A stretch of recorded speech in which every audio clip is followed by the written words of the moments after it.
vision for luxury care, that's a good question. That's come from my dad, I suppose. Mum and dad, their vision has always been we would never put our relatives in a care home that we wouldn't want to stay in ourselves. We're not satisfied with just being good at what we do. We want to be the best at what we do. It's harder than I think I first thought. When I first came into the care sector, I just thought if the care home looks nice, great, you're away. But no, that couldn't be further from the truth. I'm not a perfectionist, but I just feel there's always something else to do. There's always something that can be a little bit better. The company is led by the people who live here within the community. My vision has always been that residents have greater autonomy than they do, that they have more say in how the home is run. Underpinning the great care that I know my care staff can do with a huge variety in a diet, and it's also responding to the individual needs of the residents to give them something special in a day. I measure the vision by walking round. We learn by listening. So most of what we do comes from our care staff who are directly affected by what we do every day, or from the residents or family members. We looked at putting the colours into place, and when that was happening, some of the feedback that we was getting from family members was that it was hideous. But actually once they started to see the finished product, and then they see how their relatives were responding, they could see where your vision was and why it was implemented. Communication, it's got to be down to communication, hasn't it? I ensure once or twice a week I do an evening drugs round in this home. I don't need to, but I do. It's because that takes me into every single room in this house, and that's when I can pick up a lot about the mood of the home. I translate the vision by being a rather odd managing director, pinging them all emails at 11 o'clock at night. The team are just like me, they don't stop working either. It is a business, but it's also making sure that the people who are coming into it realise that they're at the top. They say, oh, there's the boss, and I say, oh, no, I'm not the boss, you're the boss, because without you guys, there's nothing, is there, in a way. We listen to them. They choose the colours, they have residents' meetings once a month, they choose where they want to go, what they want to do. We just work in their home. They never say no, they never. When my son-in-law passed away, Shelley arranged it for me to go to Gosport to the funeral. She didn't want to be there through a phone. She wanted to be there with her daughter on her sad day. Yeah. I've been going to Slim World with Barbara, helping her, and she's been helping me. It's about support. It's given me willpower, and it's given me a goal. Up to date, I've lost just over 3 stone. We've taken one of our residents to India with 2 of the staff because he was passionate about cricket, and this is with dementia. So we enable people. We try to do what they would like to do, what they've dreamt of, thought they would never do, and sometimes things that they haven't even thought of. Yes, and you said the clubs were really good there. The nightclubs were good? Was that what I said? Yes, they probably were. You have to lead by example. I don't believe you can have leadership without that. We had a member of staff that started working here from another home, and I was on my hands and knees cleaning a carpet, and she came in and she said to me, Shelley, what are you doing? And I said, cleaning the carpet. You can't do that. I said, yes, I can. I wouldn't expect you to do something that I'm not prepared to do myself. And I just carried on. But she was so shocked that I'd actually got on my hands and knees and was scrubbing a carpet. It doesn't matter who does it. It needed doing. It's about showing my vulnerability sometimes, or when I've done something that's not quite worked out as well as I thought, I've made a mistake. And it is about showing that vulnerability to staff, because sometimes they have this image that a manager's got where they got without mistakes, and that's not true.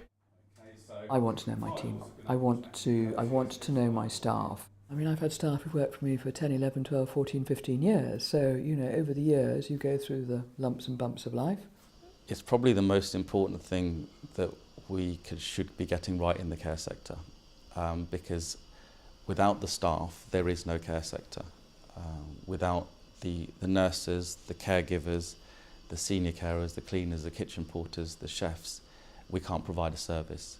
So if we know them and we know what makes them happy and what makes them sad, we're able to support them. When it says spring, there's an umbrella. I think it's about giving the staff the understanding that sometimes it's okay just to be you, and it's okay to be having maybe not a good day, and giving them that safe space that they can talk about it, that you can help build them up a bit, and then they can go out and they don't have to paint that smile on their face because that smile's already there and they want to be here for the residents and care for the residents. If you don't know your team, you don't know who's good at what, who might struggle with something else, who might be a natural teacher, who might be somebody that will do really, really well as long as they've got somebody who's quite strong with them. We do take a great interest in staff. I do make sure I remember every birthday, even if it's just a little tiny thing in a card. The staff meetings generally happen 4 or 5 times a year. They have a glass of wine to welcome them when they come in. When everybody's there, they go through the business of the meeting. At the end of the meeting, there is food for whoever would like to stay and another glass of wine to go with it. They usually share the driving for these staff meetings. Everything works better if there's some fun in it, and you're probably more likely to remember the serious part of it. I did a manager swap with a manager of another home, and I have to tell you, some of it was difficult for both of us. Some of it was brilliant, but the overall thing was that we felt really enlightened, and I kept thinking, oh, what a good idea, we ought to do that. And there is so much out there, why can't we bring all this good stuff together and share it?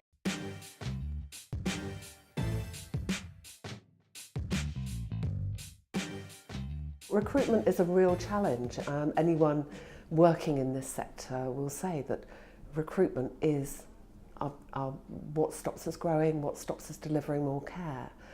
But you can't just take anybody. We'd much rather have a member of staff who's compassionate and caring than a member of staff that has all the qualifications but don't have those qualities. The answers to the questions that they have at the interview have to demonstrate that they are in this or going into this to make a difference.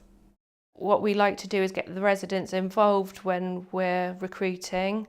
We then get their feedback from the resident to see how they felt in the company of that person. The eye care ambassadors are good. We've been out and carried out career talks in the schools and the colleges, and it's been a really useful tool for then recruiting staff to the home. We pay sick pay, which I think is probably quite unusual in the sector. We also, after 15 years, and I know it's a long time, but people do get an extra week's holiday, which again is a benefit because we do have people who stay for a long time. I mean, I've been here 22 years.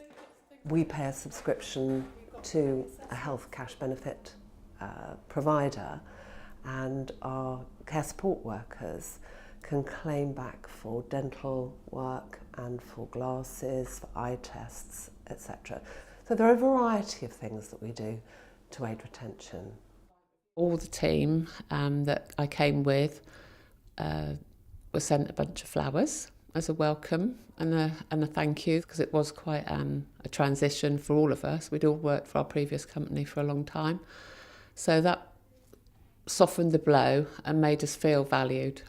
Without the right training, we can't expect the staff to be working to their full potential. You have some staff who just want to deliver care, and you need to value that. And then you get other people who actually want to develop their skills and develop within the industry.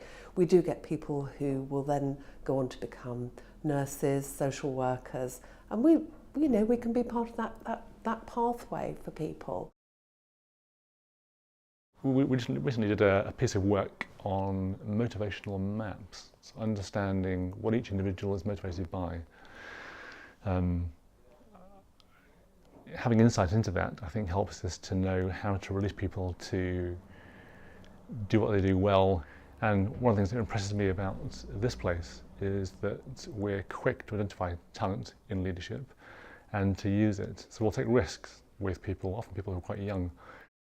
Staff have lots to offer, and if you put restrictions there, then they're less likely to come forward with ideas that they have A lot of the guys are very supportive and very creative with each other, you know, so they bounce off each other. So one idea rolls and then it sort of snowballs, and to stop that, you know, it would be a real shame because we'd be missing out on a lot that we could offer the guys that we support.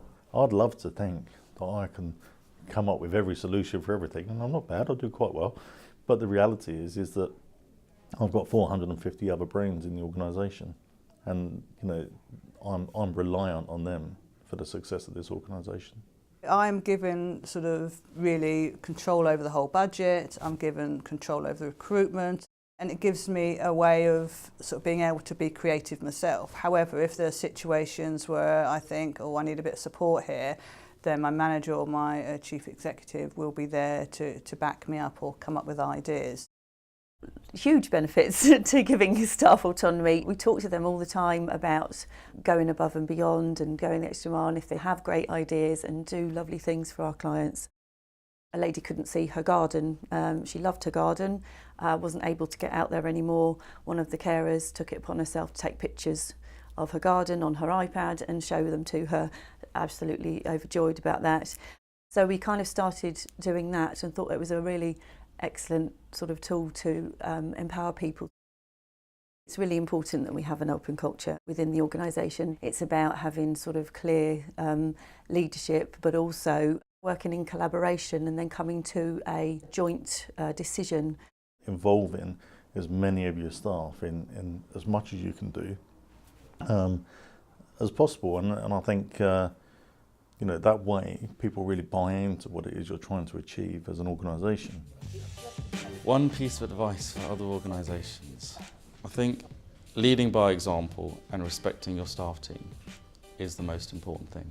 Keeping up to date with what's going on and having an open mind, and I would suggest being humble enough to want to carry on learning the whole time. Looking at CQC skills for care, things like that, you can gain such a wealth of information, and reading people's reports and think, oh, that'd be a really good idea, oh, let's do that, and then putting it to your team. I think open and honest communication.